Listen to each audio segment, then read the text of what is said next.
On a déjà vu que le diable ne peut pas triompher de l'Église. Peu importe ses plans, ses stratégies, ses cohortes. Donc peu importe les plans du diable, peu importe ses stratégies, peu importe ses cohortes, c'est-à-dire que ses armées démoniaques, il ne peut pas prévaloir face à l'Église. Parce que le Seigneur a déjà dit. Ce que le Seigneur a dit, il a dit. Il a dit, les portes du séjour de mort ne prévaudront point contre l'Église. Peu importe le nombre de personnes qui s'élèvent, ils ne peuvent pas triompher. C'est impossible. Même si on prend toutes les armées humaines, l'armée des États-Unis, l'armée de la Russie, l'armée de la Chine, toutes les armées humaines, contre les chrétiens, contre l'Église, les armées ne peuvent pas. Elles vont toutes être anéanties. Pourquoi? Le Seigneur, le prophète, il a dit, les portes du séjour des morts ne prévaudront point contre l'Église. C'est dit et c'est fait. C'est établi. Peu importe qui tu es, tu ne peux pas prévaloir. Parce que les portes de séjour des morts, c'est quoi? C'est tous les vents-là qui viennent des ténèbres, qui viennent des enfers, qui viennent de la mort. Tous ces vents-là ne peuvent pas. C'est impossible face à l'Église. Ils ne peuvent pas. Il y a quelque chose que je veux vous dire. Lisons Éphésiens chapitre 4, verset 11. Parce que les gens jouent beaucoup avec l'Église. Les gens se disent que c'est une affaire d'homme, c'est une entreprise, c'est ceci, c'est là. Les gens se trompent en fait. Et tous les chrétiens doivent le comprendre. Et je vais développer des choses ce soir. Parce qu'au fur et à mesure qu'on avance, je veux toucher beaucoup des aspects. Donc soyez prêts à entendre des choses qui vont vous édifier. Éphésiens chapitre 4, verset 11. Vous connaissez ce passage, c'est là où le Seigneur parle des saints ministères. Il va dire, et il a donné les uns comme apôtres, les autres comme prophètes, les autres comme évangélistes, les autres comme pasteurs et docteurs pour le perfectionnement des saints en vue de l'œuvre du ministère et de l'édification du corps de Christ. C'est dangereux là. On dit le Seigneur a donné les saints ministères. Et je vais vous dire quelque chose de très très important. Vous devez l'attraper. Le Seigneur que vous entendez, le Seigneur là, il est le créateur de toutes choses. Le maître incontesté de l'univers, le monarque de l'univers. L'omniscient, l'omnipotent, l'omniprésent. Tout existe par lui et pour lui. Mais on dit cet être-là a fait des dons à l'Église. Maintenant, ça va me mener un peu dans un sujet. Je vais vous dire une chose. Si une personne, écoutez très bien ce que je dis, semble être un moins que rien dans la société, écoutez très bien, si une personne est nulle dans sa manière de penser, médiocre, il n'a pas l'argent, il n'est rien, humainement parlant, il n'est rien. Vous devez comprendre que personne n'est rien. J'essaie de parler un peu pour essayer de vous faire comprendre ce qui est humainement et divin. Donc si le Seigneur le pointe le doigt et dit c'est toi que j'ai choisi, ça change. Si le Tout-Puissant, l'être le plus valeureux, pointe le doigt à un élément, à une chose, et dit toi tu es ceci, ou toi tu as de la valeur, parce qu'il est le seul qui définit la valeur. Il est le seul qui définit ce qui est bon. Et maintenant vous devez comprendre que le Seigneur, il est l'être le plus sage. Il est c'est lui la sagesse même pour personnifier. S'il a dit, il établit les saints ministères, le Seigneur n'est pas fou. Le Seigneur n'est pas fou, il est sage. Et les choix de Dieu ne sont pas imparfaits. Si un homme trouve que le choix de Dieu est imparfait, c'est tout simplement parce qu'il est imparfait. Mais le choix de Dieu n'est pas imparfait. Le choix de Dieu révèle une sagesse suprême, élevée au-dessus de la science humaine. Les qualifications de Dieu sont au-dessus des qualifications humaines. Donc les 5 ministères sont 5 ministères, 5 fonctions, 5 postes établis par l'être souverain. Vous savez, je vais vous dire une chose. Un inconverti peut mal parler de l'Église. Un inconverti peut insulter l'Église. Parce qu'il peut-être qu'il ne connaît pas. Les conséquences vont reposer sur lui. Mais c'est dangereux pour un chrétien d'insulter l'Église. Pourquoi? Parce qu'un chrétien est censé comprendre la révélation de l'Église. Un chrétien est censé attraper les grandes choses, les profondeurs de l'Église. La valeur de Dieu, la valeur du Seigneur, la valeur de tout ce que Dieu établit comme valeureux. Et il dit, pour le perfectionnement des saints en vue de l'œuvre du ministère et l'édification du corps de Christ. Donc Dieu choisit 5 fonctions pour le perfectionnement des saints. Maintenant, je veux toucher un point très important. Et je pense que c'est très important pour nous de toucher ça. C'est très important. Là, je vais parler à cœur ouvert sur un aspect. Parce qu'on est arrivé sur un aspect que je vais un peu mettre un peu la lumière parce qu'on est sur l'église du futur. En fait, Dieu nous amène un peu à redéfinir certaines choses, un peu à toucher et enseigner l'église. Il y a parfois une grande confusion. Beaucoup de gens posent souvent la question, comment reconnaître qu'un homme de Dieu est un vrai homme de Dieu? Je vais vous dire quelque chose. Aucun homme en réalité n'a le droit de peut-être apporter un jugement. Mais vous devez comprendre une chose. Un jour, les disciples étaient avec le Seigneur. Ils ont vu quelqu'un chasser les démons au nom de Jésus. Tout le monde me suit ici. Ils ont dit au Seigneur, mais Seigneur, il y a quelqu'un qui chasse les démons en ton nom. On va le faire taire. Le Seigneur a dit, non, jamais. Quelqu'un ne peut pas chasser les démons au mon nom et puis être contre moi. Laissez-le faire. Numéro 1. Numéro 2, nous avons vu au début, selon Matthieu chapitre 16, verset 18, que Christ est le fondement. Christ est la pierre angulaire. C'est le fondement de l'église. Si quelqu'un commence, au-delà de tout ce que nous avons entendu comme témoignage, ceci, si quelqu'un commence à professer Christ, à dire que Christ est Seigneur, à déclarer la Seigneurie de Jésus, c'est très dangereux déjà d'essayer de dire que lui n'est pas un vrai homme de Dieu, ou n'est pas appelé. Quelqu'un me suit ici? Je veux toucher un peu le contexte de l'église. C'est très dangereux, parce qu'il professe Christ, et Christ est le fondement. Donc dès que quelqu'un commence à dire que Christ est Seigneur, c'est très dangereux d'apporter un jugement sur la personne. C'est très dangereux. Parce que là, il mentionne Christ. Et la Bible déclare que tout esprit qui ne confesse pas que Jésus-Christ est venu en chair humaine et que Jésus-Christ est le Seigneur est l'esprit de l'Antichrist. Donc si quelqu'un commence à confesser que Jésus est Seigneur, frères et sœurs, vous devez faire attention en fait. Parce qu'il confesse que Jésus est Seigneur. Maintenant, écoutez très bien. Il y a l'aspect doctrinal, il y a le niveau de connaissance et de compréhension. Si le niveau de connaissance d'un homme de Dieu, des yeux du terme, est bas, cela ne veut pas dire qu'il n'est pas homme de Dieu. Est-ce que quelqu'un me suit ici? C'est très très important. C'est pourquoi moi aujourd'hui, je ne peux pas m'élever et commencer à dire que tel est faux, tel est ceci. Je n'ai rien à cirer avec les autres en fait. Moi, je suis ce que Dieu me dit de suivre en fait. Je ne peux pas oser croire que je suis capable de me prononcer à propos d'un homme de Dieu. S'il est vrai ou il est faux, ça ne me regarde pas. Il confesse Jésus, c'est Dieu qui va juger. Pourquoi? Parce que vous devez comprendre une chose. Nous servons un Dieu incompréhensible dans sa sagesse. La sagesse de Dieu peut sembler être incompréhensible. Pas sembler, elle est incompréhensible, humainement incompréhensible. Un jour, le Seigneur se révèle à moi, il me dit, tu sais. Il me dit, tu sais. La Bible déclare une chose. Celui qui est né de Dieu est comme le vent. On ne sait d'où il va, d'où il vient. Parce que l'esprit est comme le vent.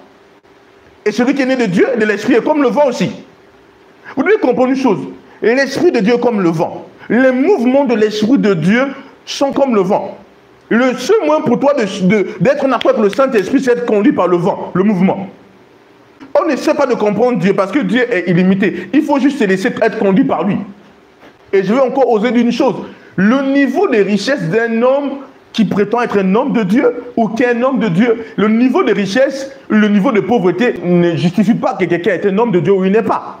Ça veut dire quoi? La pauvreté ne veut pas dire que quelqu'un est homme de Dieu ou il est pieux. Et la richesse aussi ne veut pas dire que quelqu'un est homme de Dieu ou il est pieux. En d'autres termes, la pauvreté de quelqu'un ne veut pas dire qu'il n'a pas Dieu ou qu'il n'est pas homme de Dieu.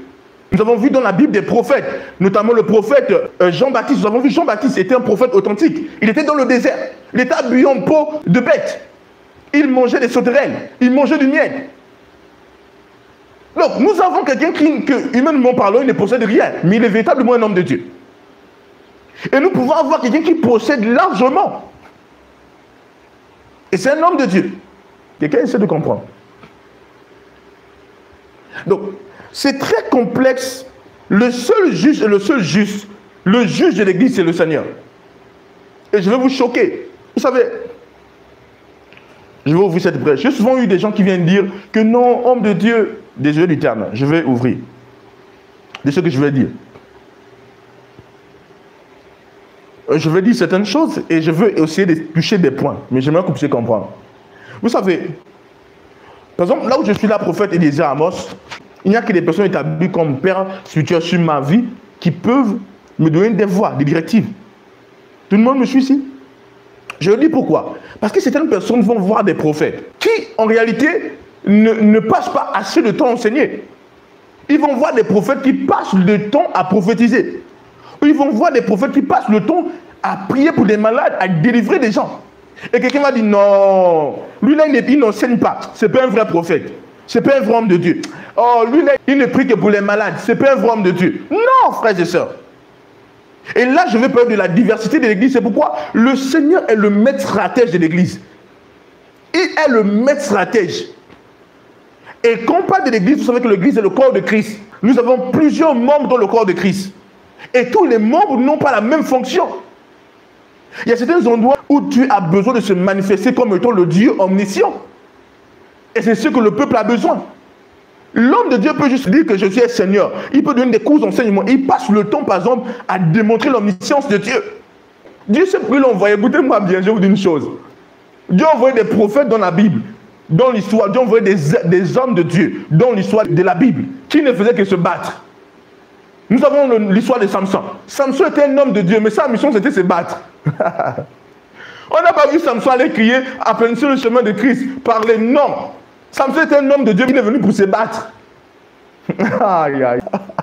Même moi, je suis en train de rire parce que, imaginez-vous, on dit que Samson n'est pas un homme de Dieu. Ah, l'Esprit de Dieu, il se battait pour le peuple de Dieu. L'Esprit de Dieu le saisissait et il se battait. Pour le peuple de Dieu. Attendez, vous voyez que c'est très dangereux de voir un homme de Dieu qui prophétise et dire, ah, lui là, il ne fait que prophétiser. Laissez-moi ça. C'est n'importe quoi. Quoi? Est-ce que c'est toi, Jésus? Il a fait les dons, les uns comme apôtres, prophètes, pasteurs, évangélistes. C'est lui qui fait des évangélistes.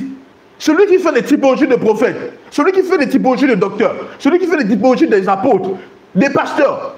Tu n'as rien à dire dans tout ça.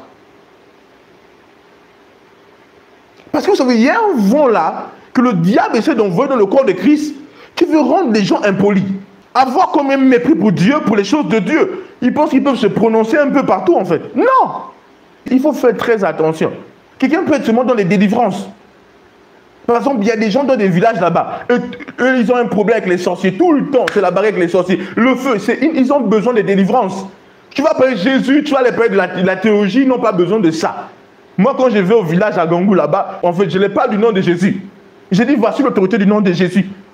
Eux là-bas, ils ont besoin de connaître la puissance. Ils ont besoin de voir le Dieu qui guérit. Le Dieu qui peut défier la sorcellerie. C'est ça dont ils ont besoin. Donc, quand Dieu suscite un homme de Dieu dans un terrain, Dieu va l'emmener à répondre en fonction du besoin. Tout le monde me suit ici. Et le corps de Christ, les yeux n'ont pas la même fonction que les pieds. Les yeux n'ont pas la même fonction que la langue. Les yeux n'ont pas la même fonction que les narines, que le nez. Les oreilles n'ont pas la même fonction que la bouche. Tout a une fonction en fait, dans le corps. Donc c'est très important, frères et sœurs, de le comprendre. Et surtout les chrétiens. Les chrétiens, vous devez comprendre cela. Il y a un vent comme de rébellion, un vent de désordre, un vent qui s'acharne, que le diable libère contre l'église, et les chrétiens qui ne sont pas bâtis faibles vont suivre ce vent. Frères et sœurs, vous devez faire attention. Vous voyez comment le Saint-Esprit nous emmène dans les enseignements? Je vais vous dire une chose. Et là, j'ouvre. Il y a même, permettez-moi, parce que nous sommes en train de parler des thèmes, nous sommes en train de beaucoup parler. Donc, le diable souffle des vents dans l'église, dans le corps de Christ, où des chrétiens s'élèvent. Le diable est même l'auteur de la désobéissance, de l'orgueil, du désordre dans l'église. Le monde veut bâtir, veut nous faire comprendre qu'on doit obéir à un président, on doit obéir à un maire, on doit obéir aux autorités humaines, mais on ne doit pas obéir aux autorités de Dieu. C'est un problème. C'est un grand problème. Vous savez, moi, en tant qu'homme de Dieu, je ne joue pas avec les hommes de Dieu. Parce que tout homme de Dieu est une autorité divine. Si quelqu'un me dit, ah, je suis prophète, frères et sœurs, je ne suis pas un baromètre prophétique. Je ne suis pas un baromètre pour dire, ah, si quelqu'un me dit, tu es prophète, ok. Mais quand j'enseigne dans mon église, dans mon assemblée, je n'enseigne pas sur quelqu'un, mais je peux redéfinir des choses dans mon assemblée. Et vis-à-vis de l'auditoire que Dieu me donne, je ne parle pas d'un homme de Dieu ou de quelqu'un, mais je redéfinis les choses selon l'enseignement. Mais je ne suis pas le baromètre prophétique de quelqu'un, le baromètre apostolique ou doctoral. Non, non, non. J'enseigne. Je transmets le message que Dieu m'a donné. Alléluia. Vous savez, je vais vous dire une chose. Il y a par exemple des hommes de Dieu ou des personnes que Dieu a appelées. Après, par exemple, ils parlent mal à d'autres hommes de Dieu ou ils parlent mal à un père spirituel, à un leader spirituel, à une autorité spirituelle. Je vous dis, un vrai appelé de Dieu ne peut pas mal parler à un homme de Dieu. J'ai dit, un vrai choisi de Dieu ne peut pas mal parler d'un homme de Dieu. Un vrai enfant de Dieu ne peut pas mal parler d'un homme de Dieu. Vous savez pourquoi? Parce que vous devez comprendre, je vais vous montrer un passage. Regardez, nous allons voir un passage biblique qui va vous aider.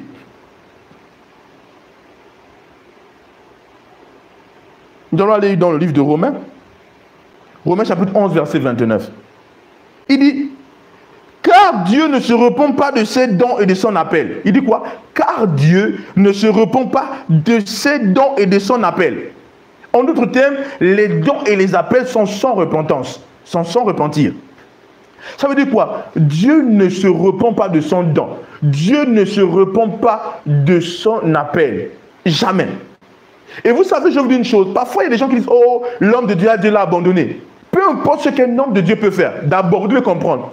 Un homme de Dieu est un chrétien, comme tout le monde. Un chrétien, peu importe ce qu'un chrétien fait, Dieu ne peut pas l'abandonner. Je vous dis la vérité. Toi, en tant que chrétien, tu vas subir les conséquences de ton ignorance, mais Dieu ne t'abandonne pas.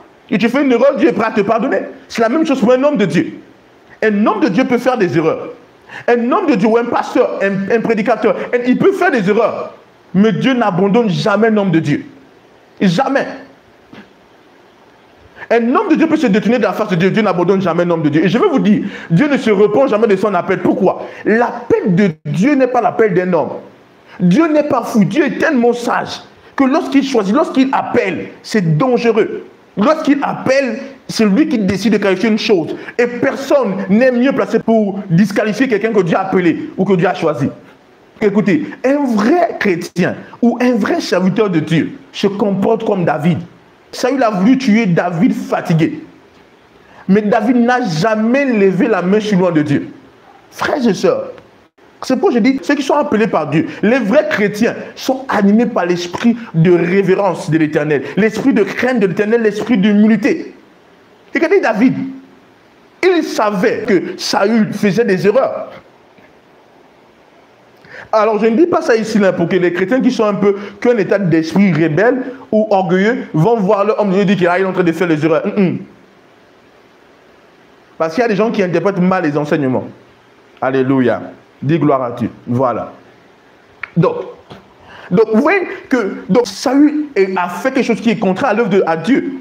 Saül voulait tuer David fatigué. Voulait tuer David comment? Fatigué. Écoutez très bien. Jusqu'à ce que David n'a jamais levé. Il avait les opportunités. Il dit, roi, regardez, j'ai pris votre, je ne veux pas vous tuer. Il disait, roi Saül, et puis il s'est même à genoux. Il voulait la réconciliation avec Saül. Il voulait la réconciliation avec Saül. Il s'est battu pour la réconciliation. Se mettre à genoux, dire, Saül, pardon.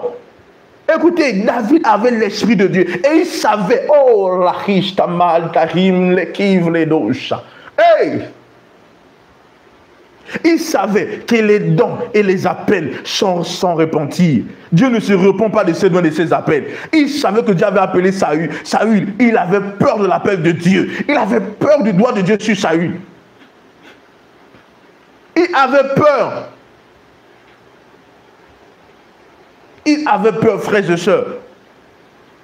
Et écoutez bien, un ennemi a tué Saül. Et il vient dire à David que David, j'ai tué Saül, ton ennemi. Et David a dit, quoi? Tu as tué Saül? Il a payé un essai. Il dit, descends-le. Imaginez-vous, il dit, descends-le. Après l'avoir dit, il dit qu'on fasse un deuil pour Saül. Oh, loin de Dieu est tombé. Ah, mon Dieu, ça, David, qui es-tu? David, qui es-tu, David?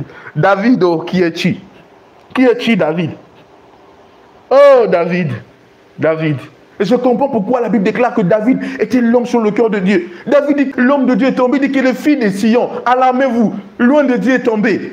Oh mon Dieu, le roi d'Israël est tombé. Regardez David. David ne s'est pas réjoui. David n'a pas dit, oh mon ennemi, non, David a dit quoi? Loin de Dieu est tombé. Oh Dieu, loin de Dieu est tombé. Loin de Dieu est tombé. Ah, Rachista, Malta, Roustala, Kenista. Écoutez-moi, frères et sœurs. Ne jouez pas. Ne jouons pas. Marchons dans les valeurs du royaume. Nous sommes dans une ère de grande corruption. Le diable essaie de salir l'Église. Le diable essaie d'emmener un vent de rébellion, d'orgueil, d'insoumission, de désordre dans l'Église. Il suscite des gens, il soulève des gens avec une pensée perverse. Une pensée perverse pour corrompre l'Église. Écoutez-moi, frères et sœurs, faites attention, enfants de Dieu. David a pleuré loin de Dieu. Il a dit jamais. Les dons et les appels de Dieu sont sans repentir. Sans repentir. Sans repentir. David a pleuré Saül. Il a dit qu'il est fils de Sion, pleurer Saül. Il y a eu un deuil pour Saül. Et pourtant, Saül voulait tuer David. David craignait le choix de Dieu. J'aimerais parler aux chrétiens. Nous sommes dans une ère, nous tous sommes là. Les hommes se lèvent, insultent les hommes de Dieu. Ils se lèvent, ils insultent ceci, ils insultent frères et sœurs. Insulter un chrétien, c'est insulter Dieu. Quand tu t'en prends au système, à l'institution de l'Église, écoutez bien, frères et sœurs, tu ne t'en prends pas à l'Église, tu t'en prends à Dieu. Alléluia. Tout le monde me suit ici, tu t'en prends à Dieu. Tu t'en prends à Dieu. Parce qu'il est l'auteur de l'Église. Je vais vous dire une chose. Notre Seigneur, écoutez, il y a des valeurs que Dieu, qu'on aime bien. La fidélité, la loyauté. Notre Seigneur n'est pas déloyal. Dieu reconnaît. Dieu ne joue pas. Il n'est pas là. Il n'est pas un Dieu qui expose son Église. Ou qui expose ses joints. Ou qui expose les chrétiens. Dieu n'est pas un Dieu que tu as fait une mauvaise chose. Il prend un micro. Il commence à tourmenter les autres dans les sens. Je vous dis que regarde, tel sœur a fait ça, oh, tel frère. Dieu n'est pas ce Dieu. Je veux vous le dire. Dieu n'est pas un Dieu qui tourmente les gens pour dire tel frère a fait ça, tel sœur a fait ça, ou tel homme de Dieu a fait ça. Dieu n'est pas ça. C'est un mensonge. Ne vous y trompez pas. Amen. Est-ce que je parle des chrétiens ce soir? Je parle à l'église du Seigneur ce soir? Oui. Alléluia. Alors les gens me diront, mes prophètes, vous parlez bien, vous dites que les hommes de Dieu, on doit faire. Et des gens vont me dire que mes prophètes, il y a des faux hommes de Dieu. Il y a des vrais hommes de Dieu. Oui, mais écoutez, chrétiens, les faux hommes de Dieu ne sont pas notre problème en fait. Il y a le faux partout. Et vous devez comprendre une chose, et je tombe dans un point très important. Il y a des faux, il y a des vrais. Mais que le diable ne vous trouve pas par le faux. C'est pour des faits, attention, c'est pourquoi, par exemple, moi, prophète Esaïe Amos, je ne parle pas du faux en fait. Je n'ai rien à voir avec le faux. Le faux n'est pas de l'église. Le faux n'est pas du nôtre. Le faux lui-même va se faire du mal. Le Seigneur bâtit son église. Vous savez, il y a un frère, il m'a vu et il a vu quelqu'un qui a dit il faut aller à l'église.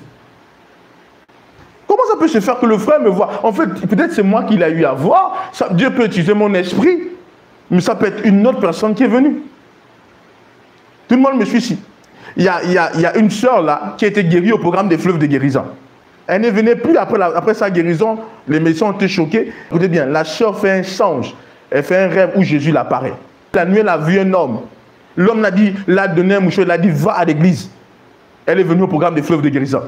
Des gens voient Jésus. Il y a une sœur qui a eu un problème dans la nuit la dernière fois. Et lorsqu'elle a eu un problème dans la nuit, j'ai apparu dans son rêve et j'ai prié pour elle. Tout le monde me suit ici. Combien de choses? D'autres voient Jésus, d'autres voient des apparitions. Frère, ce n'est pas moi qui règle ces choses-là. Je ne suis pas le gestionnaire de ça. Je ne dors pas, je dis je vais là-bas. Le Saint-Esprit utilise mon esprit au besoin.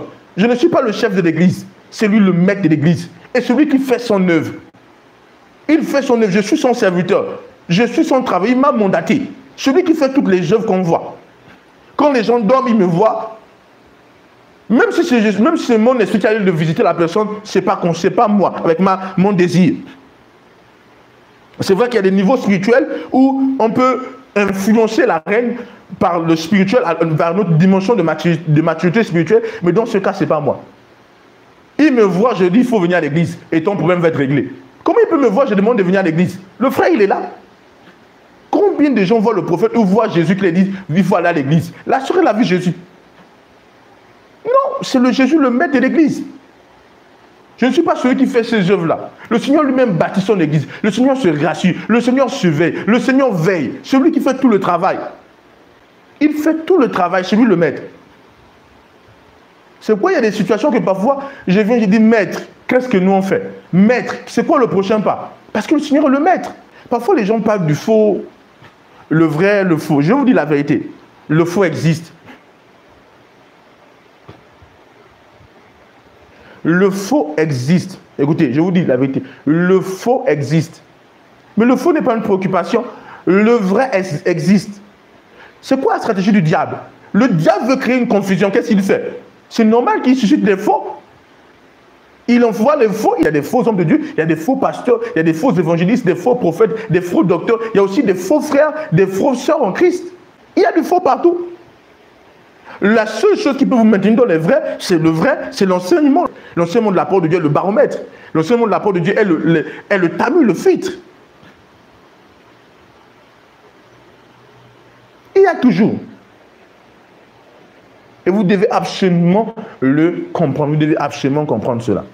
Maintenant, il y a une réalité que vous devez comprendre. Et je parle aux chrétiens des églises. Je parle aux chrétiens des églises. Frères et sœurs, écoutez-moi bien. Le diable influence la foi de certaines personnes parce qu'il fait des faux hommes de Dieu. Et tout le monde, les gens se disent que oh, l'église est pareille, l'église est foutue, c'est n'importe quoi. Non, s'il y a un homme de Dieu, c'est pas que l'église est de manière générale. Et aussi, il faut comprendre que parfois, les hommes de ce monde s'opposent à des choses qui ne sont pas l'auteur. Le monde n'a rien à voir avec l'église. Et le monde ne doit pas essayer de réguler ce qui se passe dans l'église. Les citoyens de l'église ou les aimants de l'église appartiennent à notre royaume. Ils n'appartiennent pas au royaume humain. Ils ne sont pas des terrestres, ils sont des célestes. Ils ne sont pas régis par les mêmes lois que les hommes ordinaires. Ils sont régis par d'autres lois. Des lois divines. Parce qu'en Christ, il y a tout un aspect de régulation. Le corps de Christ. Tout le monde me suit ici. Donc il y a des faux pasteurs, je n'en discrimine pas. Il y a des faux hommes de Dieu. Il y a aussi des faux frères, des faux sœurs en Christ. Et ça, il faut comprendre ça. Il y a des faux frères. Des frères qui égarent. Il y a des sœurs qui égarent. C'est une vérité. Et je vais vous choquer. La plupart des frères et des sœurs qui sont perdus dans des assemblées, ils se sont perdus à cause d'un faux frère et une fausse sœur. Il y a des faux frères. C'est quoi un faux frère? Un faux frère, ce n'est pas d'abord un agent du diable envoyé dans une église. Un faux frère, c'est aussi un frère ou une sœur qui ne pratique pas la parole, qui ne pratique pas le message. Tout le monde me suit ici, qui n'est pas convaincu du message, mais qui est là. Il y a des frères et des sœurs qui ne sont pas y adonnés comme il se doit. Ils ne sont pas obéissants au message, mais ils sont là, présents, ils sont là. Ils ne veulent pas partir, mais ils sont là. Et leur but, c'est d'égarer. En touchant cet aspect, égarer. Discréditer, et eux, c'est comme ça en fait. Ils essaient de discréditer l'église, discréditer les autorités de l'église. Ils essaient de discréditer, de désacraliser ce qui est sacré. Les gens sont en train de tout toucher maintenant, là, alléluia. On touche tout. Je parle de manière extérieure, je parle de manière intérieure pour vraiment alerter. Quand tu vois un frère ou une sœur à l'église qui te parle mal du pasteur, qui te parle mal de l'homme de Dieu, qui te parle mal d'un frère, qui critique un frère, qui critique une sœur, qui critique les autorités de l'église, c'est un grand problème. C'est que ce frère-là est dangereux pour ta foi. Cette sœur est dangereuse pour ta foi. Quelqu'un qui essaie de se prononcer sur les réalités de l'église, c'est quelqu'un qui est dangereux ou dangereuse pour ta foi. Un tel frère, une telle sœur est conduit par Satan. Vous devez le comprendre. Votre seul conducteur, c'est votre homme de Dieu. Vous n'avez pas un autre conducteur. Vous n'avez pas un autre conducteur. C'est votre homme de Dieu et après, il y a des autorités de l'église. Mais non, si un frère ou une sœur se met à parler contre l'église, à parler contre l'assemblée, c'est un faux frère, c'est une fausse sœur. Et ne pas du mal à dire, frère, vous êtes dans une assemblée, une sœur fait ça, tu dis, sœur, tu es une fausse sœur. C'est pas bien ça. Tu es un faux frère, ce n'est pas bien. Et je vous dis aussi, si un homme de Dieu, ou quelqu'un qui se dit pasteur, commence à critiquer un homme de Dieu, ah, moi, je me retire de lui, je m'éloigne de lui. Parce que la parole de Dieu nous interdit de faire certaines choses. Il n'y a pas de déloyauté dans la maison de Dieu. Il y a l'ordre. Et moi, je suis venu à l'église pour Dieu, pas pour toi. Les âmes ne sont pas le patrimoine de quelqu'un. Les âmes sont le patrimoine du Seigneur. Donc toi, quand tu es à l'église, n'essaie pas d'attraper une âme comme si c'était ton patrimoine. Ce n'est pas ton patrimoine. Et ne perds pas les âmes que le Seigneur a sauvées. C'est très dangereux. Vous voyez, donc il y a beaucoup d'infiltrations comme ça, que ce soit dans l'église corps de Christ, il y a des agents du diable que le diable envoie comme étant des éléments. Il y a aussi des gens que le diable envoie dans les églises. Certains chrétiens se disent que quand on dit agent de Satan, c'est quelqu'un qui vient, il est fâché, il est nerveux, c'est faux. Un agent de Satan peut être là, il est là, on chante, il est là, même non, mais c'est un agent de Satan. Il a la sémence de l'ennemi. La sémence de la séparation. La division des motivations charnelles intérieures. Et ça, il faut faire attention à ça. Le diable n'est pas bête, hein. Le diable est rusé. Et toutes les stratégies qu'on peut utiliser pour déstabiliser un système ou un groupe, le diable connaît ces stratégies. Et il le fait. Et je veux vous dire la vérité, il n'y a pas une seule église sur la terre, là, écoutez bien, je dis ça aux chrétiens, il n'y a pas une seule église sur la terre où le diable n'a pas envoyé des gens. Il n'y a pas une seule église, je vous le dis déjà. Il n'y a pas une seule église dans le monde où le diable ne sait pas d'utiliser un frère ou une soeur. Il n'y a pas une seule église. C'est les chrétiens des assemblées à prêter attention à cela. Parce qu'il y a toujours des éléments que le diable essaie d'utiliser. Oh! Je dis souvent ça aux gens, je dis, un frère que tu n'as jamais connu, une soeur que tu n'as jamais connue, va venir à l'église, le frère, la soeur qui va devenir ton pasteur. Vous venez vous dire à l'église pour être enseigné, pour être béni. Attendez, faites attention à ça, frères et soeurs, faites attention. Moi, je vous ai dit que moi, j'ai fait, pour ceux qui savent, j'ai fait un déplacement, je suis allé dans une autre nation. Et là, on me dit, est-ce que tel homme de Dieu est un homme de Dieu? Je bouche mes oreilles, je dis, je ne veux pas parler d'un homme de Dieu. Je ne suis pas le baromètre des hommes de Dieu.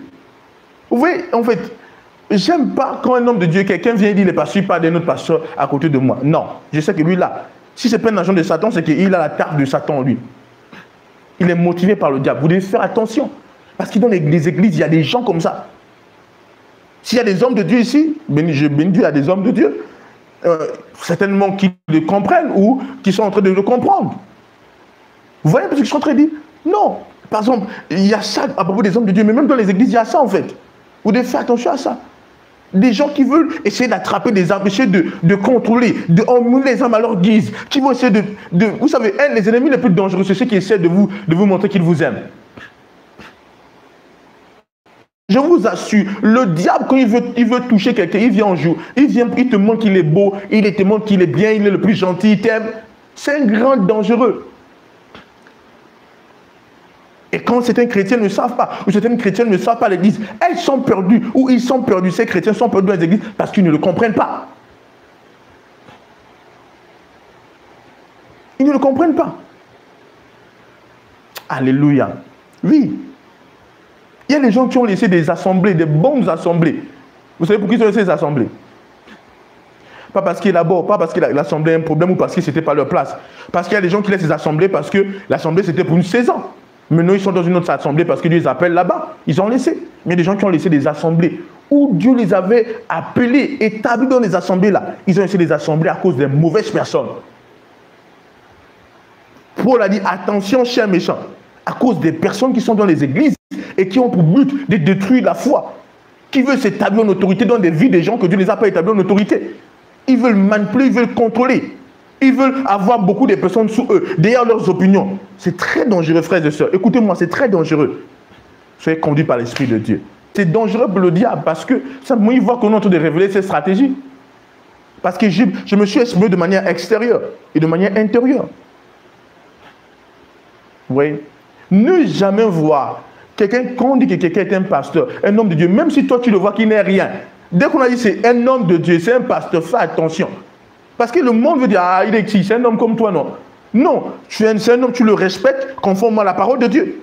Si ce n'est pas ton pasteur, ce n'est pas ton homme de Dieu, laisse-le là où il est. Tout le monde me suit ici, oui. Alléluia. N'oubliez pas, le Seigneur est le gardien de l'église. Le Seigneur est l'auteur de l'église. Le Seigneur est le pilier de l'église. Le Seigneur est aussi l'auteur des ministères. J'ai parlé de ces prophètes qu'on voit en train de prophétiser, et certaines personnes disent non, c'est un faux. Il passe son temps à prophétiser. Non. Il guérit juste les malades, il guérit, oh, c'est un faux.